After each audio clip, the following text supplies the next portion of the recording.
Hello friends, this is Jitendra Baghel और अभी हम सॉल्व करने जा रहे हैं प्रश्नावली 7 चैप्टर 7 का निर्देशांक ज्यामिति के कुछ क्वेश्चन प्रैक्टिस के लिए इम्पोर्टेंट क्वेश्चन है। तो देखिए हमारे पास पहला जो क्वेश्चन लिखा है वो क्या लिखा है कि बिंदु ए 0,6 और बिंदु बी 0,-2 के बीच की दूरी है। तो चलिए हम जानते हैं, देखते हैं कि दूरी जो सूत्र है, दूरी सूत्र इसमें इस्तेमाल करके आराम से इन दोनों के बीच की दूरी निकाल सकते हैं। दूरी सूत्र क्या होता है? x2 माइनस x1 का वर्ग प्लस y2 माइनस y1 का वर्ग, ये फॉर्मूला होता है। क्योंकि हमको निर्देशांक दिए 0,6 और इधर दिया 0,-2, तो ये x1 और ये y1 और ये x2 और ये y2 हो जाएगा। अब ये x1 y1 x2 y2 के मान इस फॉर्मूला में रखेंगे, क्योंकि x2 x1, x2 का मान 0 और x1 का मान कितना है 0, तो यहाँ 0 0 हो जाएगा, 0 पे घात 2 0 ही रहेगा, प्लस इसी प्रकार y2 माइनस y1, क्योंकि y2 कितना है -2 है और माइनस y1, और y1 कितना है 6, तो -6 पे घात 2, ये दोनों जुड़ जाएंगे तो 6 2 8 हो जाएगा, माइनस का 8 पे घात 2 और ये 0, तो 0 तो हट जाए। अब 8 पे घात 2 कितना बनेगा 64, यानी कि करनी 64 यानी वर्गमूल 64। अब वर्गमूल 64 करेंगे तो वर्गमूल 64 का आंसर आता है +-8, +-8 यानी दोनों के बीच की दूरी है, दूरी प्लस में आती है हमेशा, इसलिए जो आंसर है वो हमारा बी वाला आंसर हमारा हो जाए। ठीक, चलिए अगला क्वेश्चन देखते हैं। अगला क्वेश्चन हमारे सामने क्या लिखा है, क्वेश्चन नंबर 2। एक्स अक्ष से बिंदु P 2,3 की दूरी बताइए। एक्स अक्ष से बिंदु P, बिंदु P 2,3 की दूरी। तो देखिए यहाँ अगर हम जैसे 1 2 3 और इसको 1 2 3 बराबर ऐसा मान लेते हैं, 1 2 3 और ये 1 2 3, तो बिंदु P कहाँ मिलेगा हमको? 2 के सीध पर और 3 के सीध पर, नहीं इस 3 के सीध पर और इस 2 के सीध पर बिंदु P मिलेगा 2,3। इसमें बोला है कि एक्स अक्ष से दूरी। अब एक्स अक्ष से जो दूरी है, एक्स अक्ष से दूरी कितनी हो जाएगी? ये रहा एक्स अक्ष और ये रहा बिंदु, तो इसकी दूरी कितनी होगी? यहाँ से यहाँ तक की दूरी। अब यहाँ से यहाँ तक की दूरी कितनी होगी? ये और ये, और जो ये दूरी कितनी है? 3 इकाई है, तो एक्स अक्ष से दूरी कितनी होगी? 3। बी वाला जो पॉइंट है वो एक्स अक्ष से दूरी 3 हो जाएगी। अच्छा, इसमें ऐसे पूछ सकता था, इस बिंदु की मतलब बिंदु P की y अक्ष से दूरी क्या होगी? इस अक्ष से ये यहाँ से यहाँ तक, तो ये दूरी ये यहाँ से यहाँ तक यानी कि 2 हो जाएगी। यानी यहाँ जो बिंदु के जो निर्देशांक दिए 2,3, तो हम डायरेक्ट आंसर निकाल सकते हैं कि अगर ये पूछे कि किसी ये एक्स अक्ष से दूरी है, एक्स अक्ष से दूरी, तो इसका y निर्देशांक हो जाएगा, और y अक्ष से दूरी इसका x निर्देशांक हो जाएगा। ये अगला क्वेश्चन क्या है, चलिए देखते हैं। अगला क्वेश्चन हमारे सामने लिखा है, क्वेश्चन नंबर 3। AOC AOBC एक आयत है जिसके 3 शीर्ष दे रखे। AOBC एक आयत है, AOB और C, इनके निर्देशांक दिए हैं। ए का निर्देशांक दिया है हमको 0,3 और वो 0,0 है। बी दिया है 5,0 और सी हमको दिया नहीं है। तो ये कह रहा है इसके विकर्ण की लंबाई, विकर्ण कैसे बनेगा? ए बी और ओ सी बन जाएगा, क्योंकि सी के निर्देशांक दिए नहीं है। तो हम एक विकर्ण हमको मिल गया ए बी, इसके बीच की दूरी निकाल लेंगे। ए बी मतलब ए बी बीच की दूरी निकालनी है, तो ये x1 और इसको y1 मान लो और इसको x2 और इसको y2 मान लो। तो x1 दूरी सूत्र लगाएंगे तो x2 माइनस x1 कर दो या x1 माइनस x2, तो 5 में से 0 घटाएंगे तो बन जाएगा अपना 5 माइनस 0 पे घात 2 प्लस इसी प्रकार 0 में से 3 घटाओगे तो 0 माइनस 3 पे घात 2, और ये इसका वर्गमूल। 5 में 0 घटाएं 5 बचेगा, 5 का वर्ग 25 हो जाएगा, प्लस ऐसे 3 का वर्ग 9 हो जाएगा और इसका वर्गमूल 34 होगा। तो इसका वर्गमूल जो आएगा 34, यानी इसका आंसर है √34। सी वाला इसका आंसर हो जाएगा। चलिए अगला जो क्वेश्चन है, क्वेश्चन नंबर 4, वो हमारे सामने क्या लिखा है देखते हैं।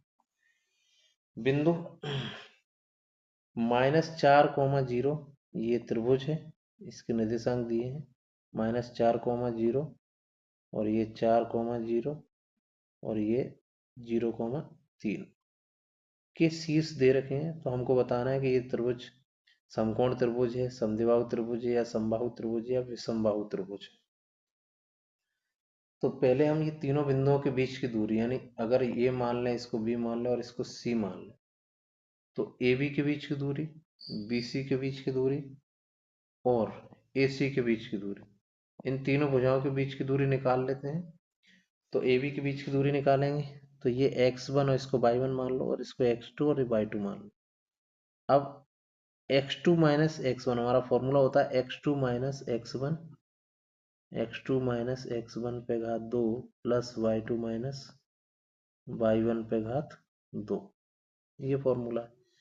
तो x2, इस 4 में से 4 घटाएंगे यहाँ, ये बन जाएगा -4, 4 प्लस 4 पे घात 2 प्लस ऐसे यहाँ y2 0 माइनस 0, तो ये हो जाएगा अपना 4 4 8, 8 पे घात 2 यानी कि 64, और 64 का वर्गमूल 8, यानी ए बी की जो लंबाई है वो कितनी मिली, 8 मिली।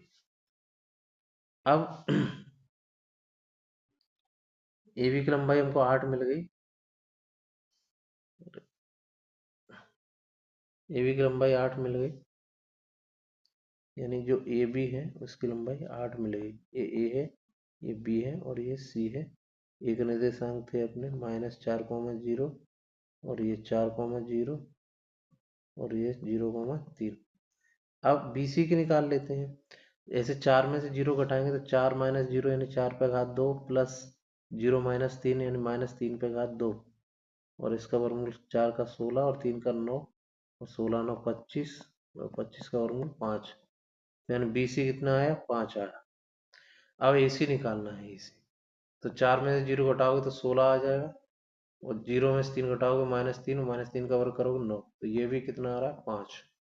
तो एक ऐसा त्रिभुज जिसकी दो भुजाएं बराबर हैं, यानी ए सी और बी सी बराबर है 5 5 और ये 8 है, तो ये कैसा त्रिभुज बन जाएगा, समद्विबाहु त्रिभुज। समद्विबाहु मतलब जिसकी दो भुजाएं बराबर है, तो समद्विबाहु त्रिभुज इसका आंसर हो जाएगा, यानी आंसर नंबर बी समद्विबाहु। इसमें समद्विबाहु थोड़ा सा गलत लिखा है। चलिए अगला क्वेश्चन देखते हैं। क्वेश्चन नंबर 5 क्या है हमारे सामने। क्वेश्चन नंबर 5 लिखा है, बिंदुओं ए -2, 8, -6, -4 को मिलाने वाले रेखाखंड का मध्य बिंदु है। ऑप्शन दे रखे हैं हमको ए बी सी डी। तो मध्य बिंदु का सूत्र होता है हमारे पास x1 प्लस x2 बटे में 2, एक x निर्देशांक निकालने के लिए, ऐसे y निर्देशांक निकालने के लिए y1 प्लस y2 बराबर y1 प्लस y2 बटे में 2, ये होता। ये इसको अगर x1 y1 मान लें, इसको x2 y2 मान लें, तो माइनस, इसमें -2 और प्लस -6 बटे में 2 प्लस -6, यहाँ पे -6 इस तरीके से लिखा जाए। और ये क्या है, y1 प्लस y2, y1 कितना है 8 और प्लस y2 कितना -4 बटे में 2, ये -2 -8/2 -8/2 हो जाएगा -4, यानी जो x का मान -4 मिला हमको, और 8 में से 4 गया 4, 4/2 और 2 से ये 2 कट जाएगा तो 2, तो -4, 2, और जो कि सी वाला ऑप्शन हमारा सही है, तो सी वाला आंसर -4, 2 हो जाए। चलिए अगला क्वेश्चन करते हैं, मूल बिंदु के निर्देशांक। क्वेश्चन नंबर 6 वो सरल दिया हुआ है, मूल बिंदु के निर्देशांक 0, 0 होते हैं। नेक्स्ट क्वेश्चन नंबर 7 है, एक्स अक्ष पर स्थित मूल बिंदु से 4 इकाई की दूरी पर स्थित एक बिंदु के निर्देशांक होंगे। क्योंकि ये एक्स अक्ष पर स्थित है, तो एक्स अक्ष ये है, और मूल बिंदु से 4 इकाई दूरी पर, 4 इकाई दूरी पर मान लो ये मूल बिंदु है, या 1 2 1 2 3 4, यहाँ पर जो इस बिंदु स्थित है इसके निर्देशांक क्या होंगे, 4,0, क्योंकि एक्स अक्ष के निर्देशांक को पहले लिखते हैं और वाई के निर्देशांक को बाद में लिखते हैं।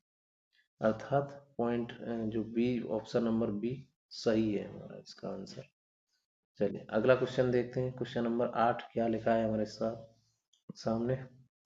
बिंदु 8,6 और 0,0, यानी कि हम कह सकते हैं किसी बिंदु की मूल बिंदु से दूरी क्या होती है। मूल बिंदु से दूरी का जो फॉर्मूला है वो x² प्लस y² है। मान लीजिए दो बिंदु दिए हैं, उसमें से एक बिंदु जिसके निर्देशांक दिए होंगे और एक मूल बिंदु जिसके निर्देशांक 0,0 होते हैं, तो हम डायरेक्ट ये फॉर्मूला मान रख देंगे, यानी x और ये y का मान 6 और x का मान 8, x का मान 8 तो 8 का वर्ग, y का मान 6 तो 6 का वर्ग, 8 का वर्ग कितना 64 और 6 का वर्ग 36, दोनों को जोड़ने पर 100 का वर्गमूल 10। तो हमारा जो आंसर है वो 10, यानी कि जो बी नंबर ऑप्शन है वो बिल्कुल सही हो जाएगा। चलिए बस इसके बाद अगला क्वेश्चन नहीं है। ये वीडियो यहीं समाप्त करते हैं। मिलते हैं अगले वीडियो में कुछ और महत्वपूर्ण प्रश्नों के साथ। Okay, thank you.